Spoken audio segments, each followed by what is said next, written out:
ini akan rusak, ya, amalan kita akan sia-sia. Nah, ini tauhudun. Arti tauhudun itu hanya satu, ya, kajian itu hanya satu, dan pernyataan Tuhan pada dirinya dengan sebutan dia sendiri itu satu, ya. Contohnya kalau ada tersebut Allah, tersebut Muhammad, bukanlah yang dimaksud di dalam iman, ya. Iman itu Muhammad bin Abdullah. Tapi kalau dalam tauhudun, Muhammad Qadim Azali, yang Rasulullah yang diikuti oleh rohani, ya. Itu beda. Jadi jangan pencapaian umat dan Tuhan tadi, ya, kalaulah ini gagal, kita tidak mendapatkan siapa umat pada diri dan siapa Tuhan pada diri, ya. Makanya semuanya akan sia-sia, ya, akan sia-sia, ya. Dikatakan dia Tuhan, Allah bersifat salabiyah, ya, pencapaian ketuhanan pada dirinya sendiri, ya. Makanya dikatakan aku juga yang akan menjadi Tuhan, maka aku jadikan umat. Waalaikumsalam warahmatullahi wabarakatuh, ya. Umat ini sifatku sendiri, ya. Kalau kita menuju hakikat, ini Muhammad, ya. Kalau kita menuju asma, ini Allah. Makanya ada dikatakan marifatul asma Allah, marifatul sifatullah, marifatul izatullah, marifatul nurullah, macam-macam, ya. Umat itu sifatku sendiri, ya. Kalau kita menuju kepada batin-batinnya, inilah batin, ya. Ini yang harus dikatakan tauhudun tadi, berbeda dengan tauhidin, ya. Tauhidin dengan hakikat yang berbentuk syariat, ya. Kalau tauhudun, tuangan di situ dia, tuangan siriyah dalam bentuk ilmu, ya. Jadi dengan kita menyatakan satunya Tuhan tadi, kita harus bisa membedakan, ya, kodrat pada pernyataan dirinya sendiri. Ini namanya tauhudun. Kenapa? Mencari nama mendapatkan sebuah kodrat. Mencari asma Allah, mencari asma Allah tadi yang dikatakan alif lam lam ha, dapat jasad, ya. Jasad inilah yang bernama Allah, ya. Kalau dalam masa tauhudun, ini pencapaian titik Tuhan yang dikatakan aku. Yang Tuhan itu aku, karena akulah yang ingin menjadi Tuhan, maka kujadikanlah umat. Umat itu sifatnya sendiri, ya. Dia selalu senantiasa dia melayani keinginannya sendiri. Keinginan siapa yang berkeinginan? Bukankah kita? Bukankah aku yang berkeinginan? Ya, aku yang berkeinginan. Ya, aku yang berkeinginan, terjadilah satu perbuatan, yaitu sifat. Ya, makanya sifat ini selalu, kehambaan ini selalu senantiasa dia melayani keinginannya Tuhan, ya. Siapa umat yang dijadikan? Ini yang diasmakan sifat yang bernama Muhammad, ya. Muhammad itu adalah suatu sifat bagi Allah yang dinamakan batinnya Allah disebut Ahmad, ya. Jadi dengan demikian Allah adalah namaku dan Muhammad adalah wujudku dari sifat batinku sendiri yang kujadikan utusan sebagai umat ruhul azoma Rasulullah Sallallahu Alaihi Wasallam. Gitu, ya. Jadi dengan kita sudah paham bahwasanya penempatan kata Tuhan dalam sebutan Allah adalah nama, sementara kodrat dari nama itu adalah hayatnya Allah, Rasulullah. Ini yang dikatakan ruh yang memuji, ya. Itu disebut dengan Muhammad, ya. Hayat yang memuji dirinya sendiri, itu dinamakan diri sifat bagi dia, itulah Muhammad. Ahmad adalah kesatuan batin Allah. Tidak mungkin Allah Muhammad kodrat, makanya sifat nggak mungkin dia dipisahkan antara wujud dengan wujudnya, ya. Itu Ahmad Allah, dalil Allah Muhammad, ya, karena dia tidak mau terpisah dengan sifatnya, ya. Dan kita tidak boleh memilih antara salah satunya, ya. Harus jelas Tuhan dengan hamba, ya. Kalau kita memilih keumatan pada Muhammad, ketuhanan pada Allah, terus Tuhanmu siapa? Kalau kita hanya menerangkan hamba, Ya, terus Tuhanmu siapa di situ? Ya, saya katakan lagi, Allah adalah nama dari Tuhan, sementara Tuhan adalah aku, Allah, akulah Allah. Ya, jadi di sini kita bisa membedakan antara aku dengan nama. Ya, nah, Allah, itulah namaku. Ya, nah, harus membedakan ya, dengan nama harusku, dan artinya harus ya, aku dan wujudku. Wujudku adalah hayatku Rasulullah Sayyidina Muhammad, sesungguhnya dina keakuanku adalah Muhammad. Ini sama-sama tauhidun, sama-sama sebuah batin rahasia yang dinamakan Ahmad, yang dipuji. Yang memuji adalah sifatnya sendiri kepada batin hayatnya Ahmad. Makanya disinilah Allah jatuh sebagai nama Tuhan keakuan, Tuhan keinginan. Ya, makanya dikatakan Allah itu zat. Ya, kalau kita menyebut dalam tingkatan sebuah kodat, ya, makanya harus ada dasar makom kajinya. Ya, umpama kita bercerita tentang kodat diri atau alam, ini pasti penyebutan pasti kodatnya. Ya, karena dia di mana-mana, zat juga ada di alam. Ya, zatnya juga ada di alam. Zat juga ada pada diri kita. Ya, zat juga ada di antara alam dan diri. Makanya dikatakan namanya zat Allah.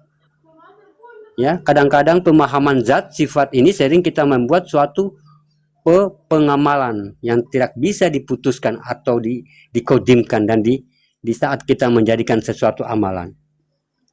Ya, kalau pasangan zat itu sudah pasti sifat. Ya. Contoh, kita akan bawa kajian tentang makom diri, tentang zat dan sifat. Ya, Allah bersifat pada diri, itu bukanlah kodrat sifat. Ya, Allah bersifat pada diri itu bukan kodrat sifat ya. Beda dengan sifatullah. Ya, tapi kalau sifatullah adalah satu wujud tersendiri yang mana adalah suatu kehidupan dari sebuah zatnya Allah. Ya, makanya kalau saya katakan kalau tidak ada yang menghidupkan sifat ini, tidak akan bisa bergerak. Ya. Setelah dihidupkan sifat ini oleh Allah, oleh Tuhan itu sendiri, maka makanya tersebutlah dia sebagai sifatullah. Ya, suatu kehidupan dari sebuah zatnya Allah. Ini jadi dikatakan sebuah sifat ya setelah ada kodat yang berwujud nur di situ, cahaya bagi Allah. Ya, cahaya bagi Allah adalah kehidupan atau sifat dari sebuah zat itu. Dan cahayanya atau nur ini itu berasal dari zat itu sendiri. Ya, makanya kalau kita berbicara zat dan sifat pada diri, maka zat akan bersifat kodrat. Ya, zat akan bersifat kodrat, zat akan berbentuk diri kita ini. Ya, berbentuk manusia. Ya, sementara kodrat, ya, sementara manusia ini yang kelihatan ini sifat itu sendiri. Itu adalah nur. Ya, kita ini adalah nur bagi Allah, dan kodat daripada zat itu, wadah daripada zat itu adalah aras bagi Allah.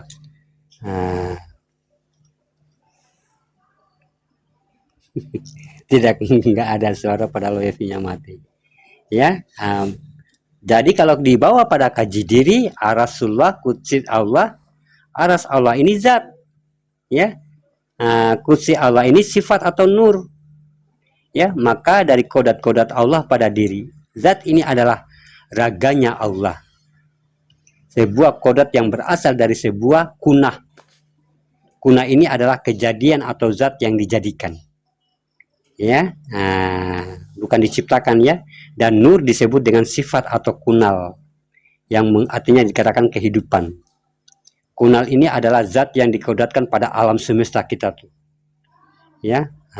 Kalau di dalam diri kita ya alam diri namanya, yaitu jasad, itu adalah nur. Alam nur adalah zat, alam zat adalah batin, alam batin adalah sir atau rahasia, atau saya katakan tadi yang wujud yang kosong. Jadi kalaulah kita menjadikan hayatullah, Allah jadikan kehidupannya adalah hayatullah, sebuah hayatullah keinsanan bagi diri manusia. Makanya seandainya ada zat, ada nur atau sifat, tapi tidak ada hayat di situ, maka sifat ini tidak bisa berbuat apa-apa. Ya, dan zat juga begitu ya, tidak bisa hidup dia. Ya, seandainya ada zat, ada nur atau sifat, tapi tidak ada hayat di situ, makanya semua ini tidak bergerak. Ya, maka dikatakanlah setelah hayatullah datang bersifat Allah pada diri kita, maka naiklah diri sifat apa ya, diri sifat apa yang dikatakan diri sifat, yaitu diri halus. Ya, diri halus yang kosong tadi, yang tidak bisa disebut zat, yang tidak bisa disebut nur. Ya, inilah diri sifat kita. Ya, apa sifat itu? Kalau kita kaji diri, dia ada di dalam diri. Kaji diri di dalam diri itu namanya kaji sifat. Tapi kalau mengkaji diri, akan ada ruhani dan nurani. Itulah yang dikatakan zat dan sifat. Ya, makanya harus perhatikan kajian-kajian itu ya. Tapi kalau kita mencari diri dalam diri sesuai apa yang dikatakan Allah, ya, wa fi anfusikum afala tusirun. Ya, nah, inilah diri sifat berada dalam diri. Setelah kita mendapatkan diri sifat itu, yaitu nur pada sifat kodat Adam, maka kita akan mendapatkan diri zat pada ruhani kodat daripada Muhammad. Maka kita belum menemukan diri kita. Karena apa? Karena kita disuruh lagi mencari diri dalam diri. Ya, wafi anfusikum tadi. Ya, memang awalnya man arufa nafsahu. Ya, tapi Allah lagi suruh cari di dalam kekuasaan itu. Sebenarnya ada yang berkuasa. Inilah keinginan, inilah kehendak, inilah perbuatan. Ya, kehendak yang berkeinginan kosong, yang berkehendak adalah dikatakan maujud. Nah, sedangkan yang sudah dikatakan bergerak atau dia berbuat adalah sifat itu sendiri. Ya, jadi harus laras ya. Nah, kosong dia, yang berkeinginan itu kosong. Ya, kosong dia. Makanya yang berkeinginan itu yang ada hanya pada batang tubuh ini. Pada aku yang kata aku tadi, aku mau makan, aku mau tidur, aku mau ini, aku mau kaya, aku mau pengen motor, aku ini. Dia digerakkan oleh sifatnya. Sifatnya itu dia tunduk, dia mengikuti apa yang diinginkan. Ya, pengen mau punya mobil, weh, ini sifat dia bergerak. Kuat batang tubuhnya dia bekerja. Ya, membanting tulang untuk mendapatkan bisa beli mobil. Ya, kenapa? Disuruh oleh keinginannya sendiri. Ya, disuruh oleh diri yang kosong tadi, yang tidak punya asal usul tadi. Nah, seandainya keinginan itu tidak ada, ini tidak akan bergerak. Ya, tidak akan ada yang berbuat, tidak ada yang akan berkehendak. Diam semua. Ya, makanya dikatakan kalau kita kaji sulbi itulah af'alullah, gerakan Allah. Ya, nah, gerakan Allah itulah gerakan Tuhan itu yang dikatakan fi'il, sehingga terjadi kepada manusia dikatakan af'al. Ya, fi'il dan af'al. Nah, gitu sahabat beriman. Jadi harus kita menselaraskan. Ya, nah, harus kita capai apa dulu? Kita capai dulu kehambaan tadi. Kalau kehambaan di sini sudah duduk bagus duduknya, sudah mantap duduknya sebagai hambanya Allah yang tidak lagi bersekutu, kan udah nggak bersekutu ini. Ya sudah baik-baik semua. Nanti kita akan berarti ini keinginannya ini ya. Keinginannya Tuhan aku berbuat dan sadar begini. Keinginan Tuhan yang aku berbuat lembut begini. Keinginan dia, keinginan Tuhan yang bernama Allah tadi. Oh, berarti tidak lain selain di dirinya. Ini dikatakan sifatullah. Ya, sifatnya sendiri. Ya, makanya dia kalau masih sifat kodat iradat sama basar kalam itu belum bergerak dia. Tapi pas dia af'al di situ, ini dikatakan sifatullah. Dia berkehendak, dia berbuat dari keinginan sendiri. Jangan sampai kita bertolak belakang ya. Keinginannya mau ngaji ya, tapi sifatnya malas. Sifatnya pengen ini, pengen duit, pengen apa kayak gimana, pengen sholat, pengen ini, tapi keinginannya nggak ada di situ. Nah, sama halnya kita belajar begini ya. Kita sudah duduk ya, tapi keinginan dalam hati tidak ada untuk mau begini. ya, untuk belajar, tidak ada keinginan, cuma dengar-dengar doang gitu. Sifat mau, ya perbuatan mau dengarin, tapi keinginan tidak ada, ingin berilmu. Ya, nah, berarti yang harus diperbaiki adalah sifat dulu. Mana yang diinginkan oleh Allah, nah, ini yang harus diperbaiki. Kita pikir mana? Ya, Nah, enggak boleh kita awal. Boleh. Enggak boleh awal tuh. Aku awal. Nah, belum lagi rehat si nenek. Kita kasih rehat dulu si nenek tuh. Nah, kenapa sudah diam? Bagus loh sini. Umi ketawa gara-gara itu. Betul loh, Umi. Apalagi? Umi ketawa gara-gara itu. Hah?